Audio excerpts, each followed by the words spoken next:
दोस्तों very good morning to all of you. Target study है क्योंकि आज के इस शानदार वीडियो में आप सभी का तहे दिल से स्वागत करता हूं। दोस्तों आज का जो पहला प्रश्न बना है वो बना है एक अवार्ड के ऊपर जो कि रतन टाटा जी को दिया गया है। दोस्तों यहाँ पर आप रतन टाटा जी का फोटो देख सकते हैं। उनको इस अवार्ड से सम्मानित किया गया है। उससे पहले आपको बताना चाहूँगा रतन टाटा का एक क्वेश्चन मैंने आपको कल भी करवाया था। तो दोस्तों रतन टाटा का आज वाला क्वेश्चन करते हैं, फिर मैं आपको कल मैंने जो क्वेश्चन करवाया था उसको भी रिवीजन करवाऊंगा सो दैट आपको किसी भी प्रकार का कंफ्यूजन ना हो। पहला प्रश्न है, उससे पहले आपको बताना चाहूँगा यूपी जेल वार्डन का जो एग्ज़ाम चल रहा है उसमें बहुत सारे बच्चों के मैसेज आए हैं कि सर आपके करंट अफेयर से बाहर एक सिंगल क्वेश्चन भी नहीं आया है। सारे क्वेश्चन आपको मेरे पीडीएफ से ही वहाँ पर मिले हैं, जिसके लिए मुझे सबसे ज़्यादा खुशी हो रही है कि आपको वहाँ पर आप फ़ायदा पहुँचा। तो क्वेश्चन बनेगा कि ASSOCHAM enterprise of the century award 2020 किसे प्रदान किया गया है। तो आंसर हो जाएगा Ratan Tata. Option number B इसका राइट आंसर हो जाएगा कि हाल ही में, ऑप्शन नंबर 20 का राइट आंसर हो जाएगा कि हाल ही में ASSOCHAM enterprise of the century award 2020 जो है ये रतन टाटा को प्रदान किया गया है। तो ऑप्शन नंबर 20 का राइट आंसर हो जाएगा। इसमें आप देखेंगे कि ये जो अवार्ड है ये प्रधानमंत्री मोदी जी के द्वारा रतन टाटा जी को एक वर्चुअली इवेंट के द्वारा प्रदान किया गया है, जिसमें कि देखो लिखा है यहाँ पर रतन टाटा का फोटो देख सकते हैं। ये एसोचैम का लोगो आपको दिख रहा होगा। ये प्राइम मिनिस्टर मोदी जी का फोटो यहाँ पर आपको दिख रहा है। लिखा है PM Modi facilitates Ratan Tata with enterprise of the century award. तो ये इसका राइट आंसर हो जाएगा। इसमें एसोचैम के बारे में डिस्कस करते हैं। एसोचैम का जो मुख्यालय है वो नई दिल्ली में स्थित है। इसके अध्यक्ष का नाम है निरंजन हीरानंदानी। तो ये दोनों चीज़ें आपको समझकर चलनी हैं। अब देखो दोस्तों, आपको स्क्रीन पर मैं कल वाला क्वेश्चन दिखवा रहा हूँ जिसमें मैंने आपको ये वाला फोटो दिखाया था। कल इसमें देखो क्वेश्चन क्या किया था कि हाल ही में दिसंबर 2020 में global visionary of sustainable business and peace award से किसे सम्मानित किया जाएगा। फिर से देखना, global visionary of sustainable business and peace award से किसे सम्मानित किया जाएगा। तो इसका आंसर हो जाएगा रतन टाटा। ये वाला क्वेश्चन मैंने आपको कल करवाया था। इसमें इसका फोटो भी आप यहाँ पर देख सकते हैं। और जो कल जिस अवार्ड के बारे में डिस्कशन किया था वो अवार्ड इनको Indo Israel chamber of commerce के द्वारा प्रदान किया गया था। आई होप आपको समझ में आ गया होगा। दोनों क्वेश्चन में जो डिफरेंस है वो आप समझ गए होंगे। इसके बाद में चलते हैं कि वर्ष 2020 के लिए सर्वश्रेष्ठ फीफा महिला खिलाड़ी किसे चुना गया है, यानी कि बेस्ट फीफा वुमेन प्लेयर जो है वर्ष 2020 के लिए किसे चुना गया है। तो आंसर हो जाएगा लूसी ब्रोंज। लूसी ब्रोंज इसका राइट आंसर हो जाएगा। ऑप्शन नंबर ए इसका राइट आंसर हो जाएगा।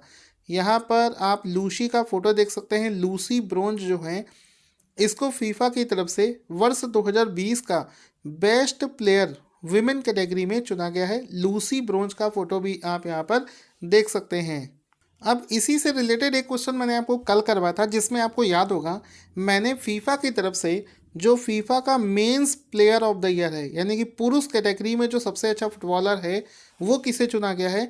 तो आपको मैंने कल बताया था कि लियोन मेसी और रोनाल्डो दोनों को पीछे छोड़कर रॉबर्ट लेवानडस्की ने इस अवार्ड को जीता था।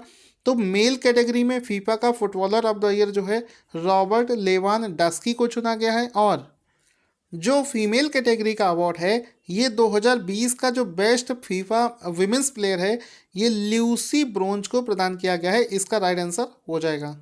तो दोस्तों जो दो क्वेश्चन हमने पढ़े दोनों में जो कन्फ्यूज़न था कल की डेट से उसको कंपेयर करके पढ़ लिया है।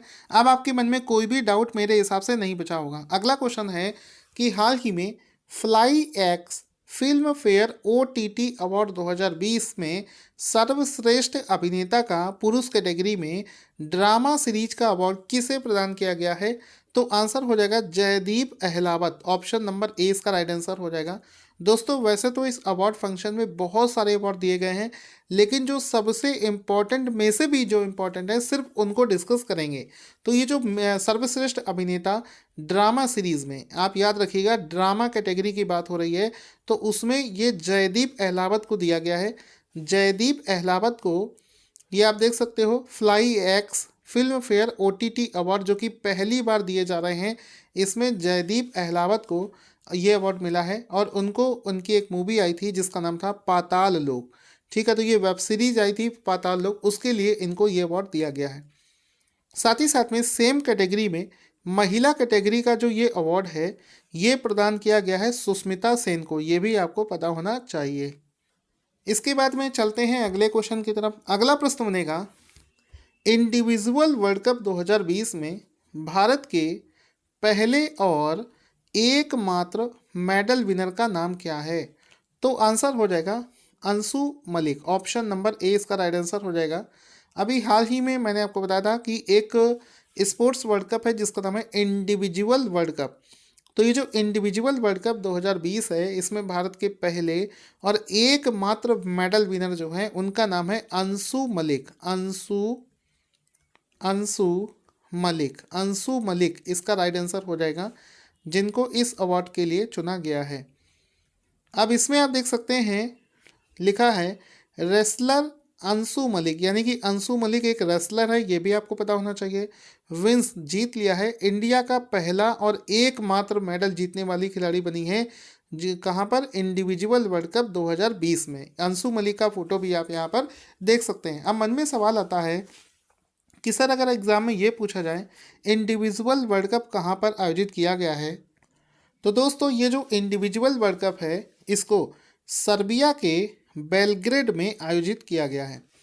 इंडिविजुअल वर्ल्ड कप जो है ये सर्बिया के बेलग्रेड में आयोजित किया गया है। अंशु मलिक ने 57 किलोग्राम कैटेगरी में कितने? 57 किलोग्राम, 57 किलोग्राम कैटेगरी में श्रेणी में सिल्वर मेडल जीतकर इस अवार्ड को अपने नाम किया है। तो इंडिविजुअल वर्ल्ड कप 2020 में सर्बिया के बेलग्रेड में जो आयोजित किया गया था उसमें 57 किलोग्राम कैटेगरी में सिल्वर मेडल इन्होंने जीत लिया है। दोस्तों चूंकि ये इवेंट सर्बिया में हुआ है तो लगे हाथ उसको भी याद कर लेते हैं। सर्बिया के बारे में समझते हैं। सर्बिया के जो प्रेसिडेंट है उनका नाम है अलेक्जेंडर वुइसी। सर्बिया की जो कैपिटल है वो है बेलग्रेड, ये आपको पता होना चाहिए। दोस्तों आप लोगों से रिक्वेस्ट करना चाहूँगा कि जिसने अभी तक भी हमारा करंट अफेयर्स परचेज नहीं किया है, विश्वास मानिए आपको एक भी क्वेश्चन उससे बाहर नहीं मिलेगा। आप जल्दी से जल्दी उसको लेकर पढ़ें, टॉपिक वाइज से कम समय में पढ़ सकते हैं। वीडियो के डिस्क्रिप्शन में लिंक है, वहाँ से जाकर आप उसे परचेज़ करें। और जो इसका एक RRB NTPC का मॉक टेस्ट है वो भी दे रखा है, उसको भी आप अटेम्प्ट करें। इसके बाद में दोस्तों अगला क्वेश्चन बनेगा, उत्तर प्रदेश के मुख्यमंत्री ने किस इंटरनेशनल एयरपोर्ट के निर्माण को मंजूरी प्रदान कर दी है? तो आंसर हो जाएगा option number B, Noida international greenfield airport. तो ऑप्शन नंबर बी इसका राइट आंसर हो जाएगा कि हाल ही में उत्तर प्रदेश के मुख्यमंत्री ने Noida international greenfield airport को मंजूरी प्रदान कर दी है। अब मन में एक कन्फ्यूज़न आएगा कि सर अभी कुछ दिनों पहले हम लोग पढ़ रहे थे कि उत्तर प्रदेश के जेवर में एक एयरपोर्ट बन रहा है, जेवर इंटरनेशनल एयरपोर्ट। तो लगेगा कि सर ऑप्शन ए सही होना चाहिए, लेकिन आप तो बी बता रहे हैं। तो होता क्या है दोस्तों, ये जो एयरपोर्ट है इसको नोएडा के जेवर में बनाया जा रहा है, इस वजह से लोगों ने उसका नाम रख लिया था जेवर इंटरनेशनल एयरपोर्ट। लेकिन अभी हाल ही में यूपी के जो मुख्यमंत्री हैं उन्होंने इस एयरपोर्ट का जो नाम है वो ऑफिशियली रिकॉग्नाइज कर दिया है। अब इसको Noida international greenfield airport के नाम से ही जाना जाएगा। इसका एक नया लोगो डिज़ाइन करवा दिया है और ये इसका डिज़ाइन किस तरीके का होगा ये सब कुछ अब फाइनल हो चुका है। यानी कि अब ऑफिशियली इसको नाम मिल गया है, लोगो मिल गया है, सब कुछ हो गया है। तो आगे से अब इसको Noida international greenfield airport के नाम से जाना जाएगा। तो ये देखो 18 तारीख को ये सब किया गया है। तो 18 दिसंबर को योगी आदित्यनाथ जी ने इस एयरपोर्ट का जो नाम है उसका आधिकारिक नाम, इसका लोगो, इसका डिज़ाइन, इन सबको मंजूरी प्रदान कर दी गई है। ठीक है, आगे समझो। इस देखो इसका नाम मैं बता देता हूँ, ऑफिशियल नेम रहेगा Noida international greenfield airport. इसका जो लोगो है वो है एक सारस, सारस स्टोर जो स्टेट बर्ड है उसको रखा गया है। इसका जो डिज़ाइन है ये लंदन, मॉस्को और बड़े बड़े देशों में जो एयरपोर्ट है उसके बेसिस पर इसका डिज़ाइन जो है बनाया जाएगा, वो भी फाइनल हो चुका है।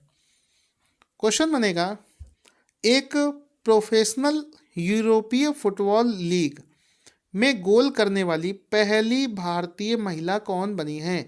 तो आंसर यहाँ पर हो जाएगा बाला देवी। ऑप्शन नंबर 20 का राइट आंसर हो जाएगा कि जो बाला देवी हैं वो पहली ऐसी भारतीय महिला फुटबॉलर बनी है जो किसी विदेशी प्रोफेशनल लीग में करने वाली महिला बनी है। तो इन्होंने यूरोपियन फुटबॉल लीग में गोल करने वाली पहली भारतीय फुटबॉलर महिला बनी है बाला देवी। तो ऑप्शन नंबर बी इसका राइट आंसर हो जाएगा। तो यहाँ पर आप देख सकते हैं बाला देवी का फोटो, जिनको हाल ही में इसके लिए चुना गया है।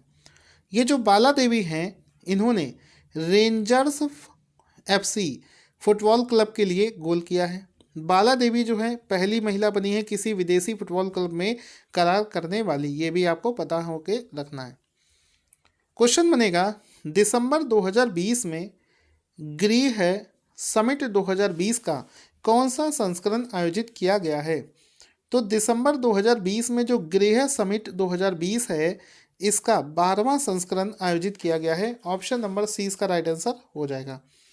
ठीक है, तो आप यहाँ पर इसका एक फ़ोटो भी देख सकते हैं। देखो इसमें दिसंबर 2020 में जो गृह समिट हुआ है ये 12वां संस्करण था।